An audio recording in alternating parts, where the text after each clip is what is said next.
ఒకరోజు ఒక అడవిలో ఒక నక్క ఉండేది. ఆ నక్క చాలా తెలివైనది. ఒకరోజు అది ఒక సింహం వేటకు వెళ్ళిందని గమనించింది. సింహం చాలా జంతువులను పట్టుకుని తినేది.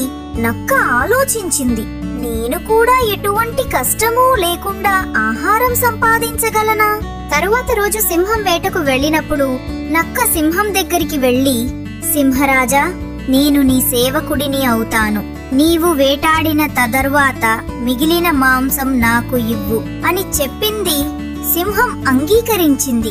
ప్రతిరోజు సింహం వేటాడి తిన్న తరువాత మిగిలిన మాంసం నక్కకు దొరికేది.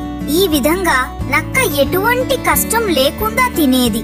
ఒకరోజు సింహం బలహీనంగా అనిపించి వేటకు వెళ్ళలేకపోయింది. నక్క చాలా ఆకలిగా ఉంది. అది తన తెలివిని ఉపయోగించి ఒక జింకను మోసం చేసి సింహం దగ్గరికి తీసుకొచ్చింది. సింహం దాన్ని వేటాడింది. సింహం సంతోషంగా నక్కను అభినందించింది.